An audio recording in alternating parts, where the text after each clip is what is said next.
ఎన్నికల పోలింగ్ ప్రశాంతంగా ముగిసింది. భారీ భద్రతా బలగాలు కట్టుదిట్టమైన ఏర్పాట్ల మధ్య రాజస్థాన్ లోని 199 నియోజకవర్గాలకు పోలింగ్ జరిగింది. అయితే అక్కడక్కడ చెదురుమదురు ఘటనలు జరిగినప్పటికీ మొత్తంగా పోలింగ్ ప్రశాంతంగానే ముగిసింది.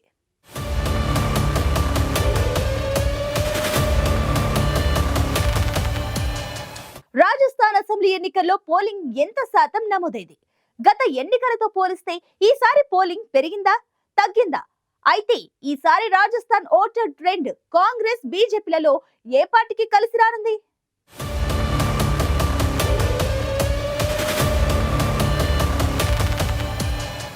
రాజస్థాన్ అసెంబ్లీ ఎన్నికలు ప్రశాంతంగా ముగిశాయి. చెదురుమదురు ఘటనలు మినహా ఎన్నికలు ప్రశాంతంగా జరిగినట్టు ఎన్నికల సంఘం ప్రకటించింది. రాజస్థాన్లో మొత్తం 51,000 పోలింగ్ బూత్లలో రాత్రి 9 గంటల వరకు 70% ఓటింగ్ నమోదైనట్లు ఎన్నికల అధికారులు వెల్లడించారు. పోలింగ్ ఏజెంట్ సహా ఓ వృద్ధుడు గుండెపోటుతో మరణించినట్టు తెలిపారు. రాజస్థాన్లో 200 అసెంబ్లీ స్థానాలు ఉండగా కరణ్పూర్లో కాంగ్రెస్ అభ్యర్థి గుర్మీత్ సింగ్ ఆకస్మిక మృతితో అక్కడ ఎన్నిక వాయిదా పడింది. మొత్తం 199 స్థానాలకు 1862 మంది అభ్యర్థులు ఎన్నికల బరిలో నిలిచారు. అయితే ఎన్నికలు ప్రశాంత వాతావరణంలో జరిగేలా ఈసీ భారీ భద్రతతో కూడా ఏర్పాట్లు చేసింది. ఈసారి ఎన్నికల్లో పలుచోట్ల చెదురుమదురు ఘటనలు తప్ప మిగతా చోట్ల పోలింగ్ ప్రశాంతంగానే ముగిసింది.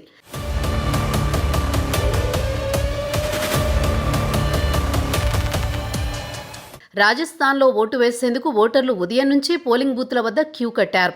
వృద్ధులు సైతం ఓటు వేసేందుకు లైన్లో నిలబడ్డారు. రాజస్థాన్లోని 199 అసెంబ్లీ స్థానాలకు ఉదయం 7 గంటలకు పోలింగ్ ప్రారంభమవగా ఉదయం నుంచే ప్రముఖులు, ప్రజలు తమ ఓటు హక్కును వినియోగించుకున్నారు. ఎవరికి వారుగా తమ విజయం ఖాయమని ధీమాతో ఉన్నారు రాజకీయ పార్టీల నేతలు. కాగా ఈసారి రాజస్థాన్లో పోలింగ్ సరళి ఆసక్తికరంగా కొనసాగింది. ఉదయం 9 గంటల నుంచి ఓటింగ్ ఒక్కసారిగా ఊపందుకుంది. ప్రతి 2 గంటలకు 15% పోలింగ్ పెరుగుతూ ఈ ట్రెండ్ చూస్తే గత ఎన్నికల్లో కంటే భిన్నంగా కనిపించింది. మొదటి 2 గంటల్లో 9.77% ఓటింగ్ జరిగింది. ఆ తర్వాత ఓటింగ్ ఊపందుకుంది. ప్రతి 2 గంటలకు దాదాపు 15% ఓటింగ్ నమోదవుతూ వచ్చింది. ఉదయం 11 గంటల సమయానికి ఓటింగ్ సంఖ్య 24.74%కి చేరుకుంది. ఇక మధ్యాహ్నం 1 గంటకు 40.27%కి రాగా 3 గంటలకు 55.63%, సాయంత్రం 5 గంటలకు 68.24%కి చేరుకుంది. రాత్రి 9 గంటల వరకు 70% ఓటింగ్ నమోదైనట్లు ఎన్నికల అధికారులు వెల్లడించారు.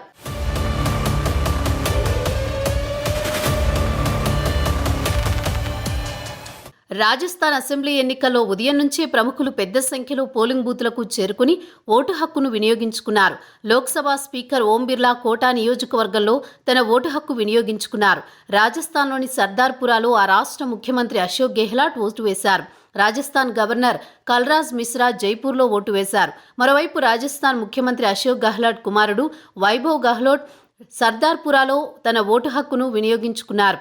కాంగ్రెస్ అగ్రనాయకుడు టోంక్ ఎమ్మెల్యే అభ్యర్థి సచిన్ పైలట్ తన ఓటు హక్కును వినియోగించుకున్నారు. కేంద్ర మంత్రి గజేంద్ర సింగ్ షెకావత్ కుటుంబ సభ్యులతో కలిసి జోధ్పూర్లో తన ఓటు హక్కును వినియోగించుకున్నారు. మరోవైపు రాజస్థాన్ మాజీ ముఖ్యమంత్రి బీజేపీ నాయకురాలు వసుంధరా రాజే ఝుల్వార్లో ఓటు హక్కు వినియోగించుకున్నారు. బికనీర్ ఈస్ట్ నియోజకవర్గంలో కేంద్ర మంత్రి అర్జున్ రామ్ మేఘ్వాల్ తన ఓటు హక్కును వినియోగించుకున్నారు. బీజేపీ ఎంపీ జోత్వారా ఎమ్మెల్యే అభ్యర్థి రాజ్యవర్ధన్ సింగ్ రాథోడ్ జైపూర్లో తన ఓటు హక్కును వినియోగించుకున్నారు. అలాగే బాడ్మేర్లోని బైతూ పోలింగ్ బూత్లో కేంద్ర మంత్రి కైలాష్ చౌదరి ఓటు వేశారు.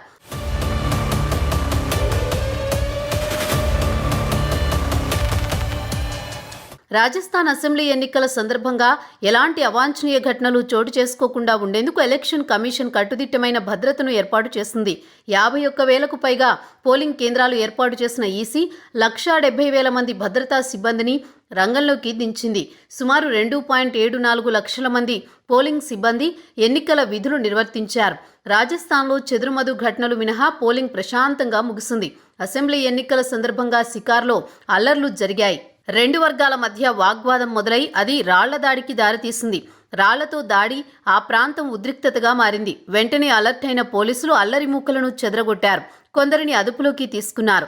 అటు ధోల్పూర్లో కూడా ఇదే తరహా ఘర్షణలకు జరిగాయి. ఎన్నికల కోడ్ ఉల్లంఘించినందుకు రాహుల్ గాంధీపై చర్యలు తీసుకోవాలని ఎన్నికల సంఘానికి బీజేపీ ఫిర్యాదు చేసింది. రాజస్థాన్ పోలింగ్ జరుగుతుంటే చవకైన గ్యాస్ సిలిండర్ కోసం వ్యవసాయదారులకు రుణమాఫీ, ఓపీఎస్ కోసం ఓటేయాలంటూ కాంగ్రెస్ ఎంపీ ట్వీట్ చేశారని బీజేపీ ఆరోపించింది. ఆయనపై క్రిమినల్ చర్యలకు ఆదేశించాలంటూ రాజస్థాన్ చీఫ్ ఎలక్షన్ ఆఫీసర్ను ఆదేశించాలని కోరింది. అలాగే రాహుల్ గాంధీ ట్విట్టర్ ఖాతాను సస్పెండ్ చేయాలని కూడా ఈసీని కోరింది బీజేపీ.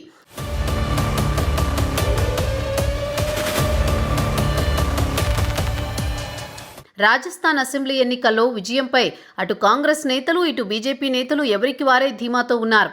బీజేపీ, కాంగ్రెస్ సహా ప్రధాన పార్టీలన్నీ ఎన్నికల బరిలో పోటీ పడ్డాయి.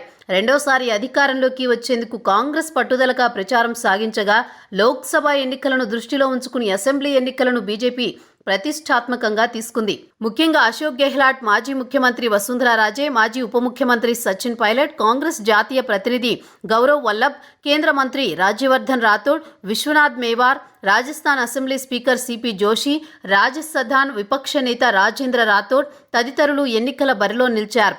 బీజేపీ, కాంగ్రెస్ నచ్చజెప్పడంతో టికెట్లు లభించని పలువురు నేతలు తమ అభ్యర్థిత్వాన్ని ఉపసంహరించుకున్నారు.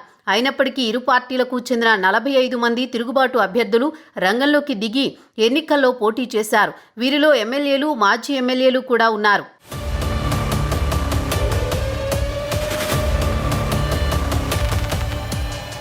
రాజస్థాన్ అసెంబ్లీ ఎన్నికల్లో ఓటింగ్ పెరగడం పట్ల భిన్నవాదనలు వినిపిస్తున్నాయి. అయితే ఇంతకు ముందు పోలింగ్ను పరిశీలించినట్లయితే పోలింగ్ పెరిగిన ప్రతి సందర్భంలో అధికార పార్టీ నష్టపోయింది. దీన్ని బట్టి చూస్తే రాజస్థాన్ రాష్ట్రంలో కాంగ్రెస్ పార్టీ అధికారంలో ఉంది. ఓటింగ్ పెరగడం వల్ల కాంగ్రెస్ పార్టీకి నష్టం జరగనున్నట్లే కనిపిస్తోంది. దీంతో బీజేపీ అధికారం కైవసం చేసుకునే అవకాశాలపై చర్చ జరుగుతోంది. అయితే కొన్ని సందర్భాల్లో ఇది అధికార పార్టీకి కలిసి వచ్చింది కూడా. మరి ఆ విధంగా చూస్తే ఇది కాంగ్రెస్ పార్టీకి మేలే చేస్తుంది, బీజేపీకి నష్టం జరగొచ్చు అనే విశ్లేషణలు వినిపిస్తున్నాయి.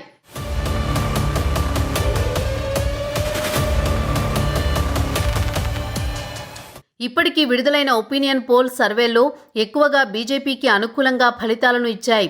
మరి రాజస్థాన్ ప్రజలు ఎవరికి అనుకూలంగా తీర్పు చెప్పారో తెలియాలంటే డిసెంబర్ 3 వరకు ఆగాల్సిందే.